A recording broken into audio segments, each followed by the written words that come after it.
In the quiet suburb of Brookdale Estates, everything looked perfect from the outside.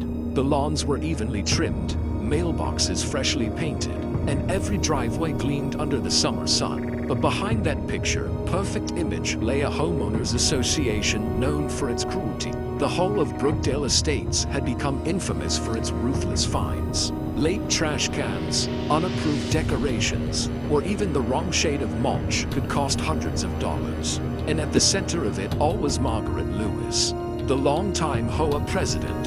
Her reputation was built on control. To her, every home was her domain and every homeowner her subject. Among those residents was Ethan Cooper, a man who had lived there for 3 peaceful years without a single issue. He took care of his small lawn, maintained his modest house, and never caused trouble. But one morning, everything changed. A bright yellow notice appeared on his door. Violation, unmaintained lawn. Ethan stared at his green, perfectly trimmed yard in disbelief. He assumed it was a mistake, but a week later another notice came, followed by a fine, then another. The HOA claimed his lawn was messy, his shrubs overgrown, and his property neglected. Yet every inspection he made proved otherwise. The frustration built as he realized he wasn't the only one. Neighbors whispered about strange violations, broken fences, cracked tiles, unapproved paint, things they swore they hadn't done. But no one dared question Margaret. She was known for retaliation. Those who fought back found themselves drowning in paperwork, late fees, and public shaming at HOA meetings. One night, after receiving yet another false violation, Ethan made a quiet decision. He bought a small motion-activated security camera and mounted it discreetly behind his front porch light. He aimed it at his yard and the HOA notice board across the street. He didn't expect to find anything, but he wanted proof. Days passed uneventfully, but on the 4th night, at around 2:00 a.m., the motion sensor blinked. The next morning, Ethan sat down with his coffee and opened the footage. The moment he pressed play, his hand froze. There, under the dim streetlights, a familiar figure crept onto his lawn, holding a small gardening tool and a stack of yellow papers. It was Margaret, and she was deliberately tearing up his plants, snapping a sprinkler head, and taking photos. Ethan stared at the screen in silence. The HOA president wasn't enforcing the rules, she was fabricating them. He knew what he had now wasn't just proof, it was power. Ethan replayed the footage over and over, each time feeling a wave of disbelief and anger crash through him. The HOA president, the woman who preached order and pride, was the very one destroying property in the dead of night. Every violation, every fine, every intimidation suddenly made sense. This wasn't about community standards. It was about power, control, and money. He knew exposing her wouldn't be simple. Margaret had her allies, board members who feared her, and residents too scared to question her. She ruled through fear, using the HOA bylaws like weapons. If Ethan confronted her directly, she'd deny everything, maybe even twist the story to make him the villain. So, he decided to stay silent and collect more evidence. Each night, the camera recorded quietly as Brookdale slept. And each night, Margaret returned, sometimes with a flashlight, sometimes with her clipboard. She was meticulous, targeting different homes on different nights. She trimmed bushes too short, scattered trash bags, and poured something sticky on driveways. Then, she photographed the messes as proof of rule violations. Ethan upgraded his camera setup, adding 2 more hidden angles, one facing the street, another near his garage. He told no one. Within a week, he had hours of crystal-clear footage showing Margaret vandalizing multiple properties.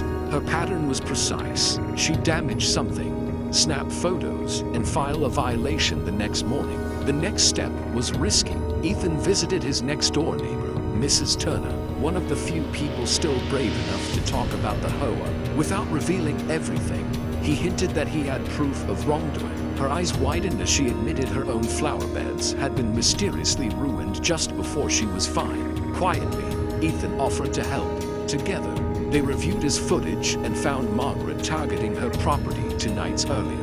That was the moment Mrs. Turner's fear turned into fury. She agreed to spread the word carefully. One by one, more residents came forward with stories. Mysterious damage, random fines, signs. Letters claiming they'd violated rules they never broke. Ethan began collecting all of it. Photos, dates, letters, everything. But Margaret began to sense unrest. She could feel the shift in the neighborhood's tone. The usual silence was replaced by hushed conversations and suspicious stares. She started driving by Ethan's house more frequently, slowing down as if checking for something. Ethan knew time was running out. He needed to act before she realized he was behind it all. So, he compiled every video, every violation notice, and every neighbor's story into one massive digital file. He titled it simply, Proof. His plan was simple: expose Margaret in a way she couldn't control, and he knew exactly how to do it. Ethan knew the next HOA meeting was the perfect opportunity. It was held every month in the community hall, and Margaret never missed the chance to flaunt her authority in front of the neighborhood. Attendance was mandatory for residents behind on dues or facing violations, meaning nearly everyone would be there. The week leading up to the meeting, Ethan quietly prepared. He edited the footage into a concise, undeniable compilation. The video showed Margaret creeping across lawns, snapping flowers, breaking lights, and taking photographs of the damage. Each scene was time-stamped, crystal clear, and damning. To ensure she couldn't silence him, Ethan made multiple backup copies on USB drives, online storage, and even one mailed to himself, unopened, as proof of authenticity. By the evening of the meeting, whispers had already begun circulating. Some claimed the president was under investigation. Others said someone had finally gathered proof. Margaret, though, walked in with her usual confidence. Her clipboard was in one hand, her smug smile in place. The meeting began like all others, strict, rehearsed, and full of reprimands. She fined one homeowner for having mismatched mailboxes, another for an overgrown hedge. The atmosphere was tense, filled with fear and compliance. Then, as she prepared to move to the next topic, Ethan stood up. The room went still. He didn't say a word. He simply reached for the projector remote on the community hall's desk. With one click, the lights dimmed, and the screen behind Margaret flickered to life. The first video played silently. The grainy night footage showed a woman in a hoodie walking up to a yard, cutting a sprinkler and taking photos. Then another clip tearing up flower beds, another spilling garbage onto a driveway. The hood came down in one frame, and there she was, Margaret Lewis, caught red-handed. A ripple of shock spread through the room. Gasps echoed as neighbors recognized their own homes on the screen. Margaret froze. Her smile vanished, her clipboard slipped from her hand, and her composure cracked in front of everyone she once ruled. Ethan didn't have to speak. The evidence spoke for him. When the video ended, the silence was deafening. Then came the murmurs, the whispers, the anger.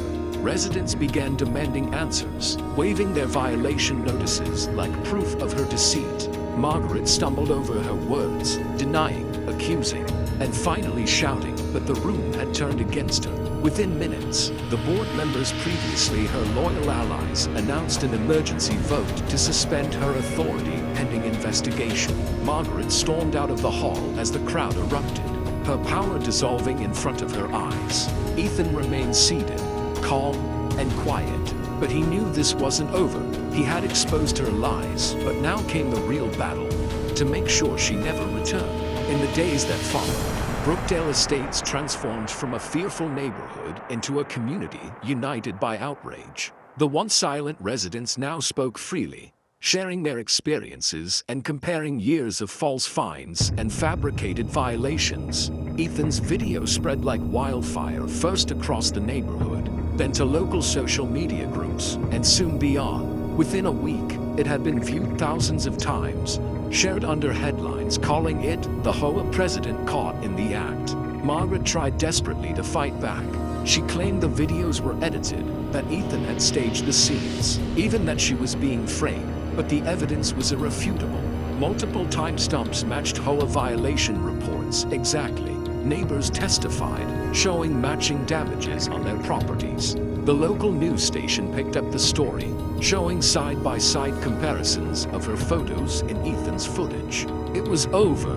The HOA board, fearing legal consequences, voted unanimously to remove Margaret from her position. An internal audit revealed years of misused funds, fake maintenance fees, and suspicious invoices linked to her relatives' businesses. She was ordered to repay thousands in stolen HOA money and banned from ever serving on a homeowner's board again. For the first time in years, the community hall buzzed with relief rather than tension. The new interim president, a quiet, fair man named Harold, called a special meeting to rebuild trust. Fines were revoked, wrongful charges refunded, and new policies put in place requiring transparency for all board activities. As the dust settled, Ethan found himself something of a local hero. Neighbors who once avoided eye contact now stopped by to thank him. Children played freely again on the lawns, once patrolled by Margaret's watchful eyes. The air felt lighter, freer, as if the neighborhood itself had been waiting to exhale.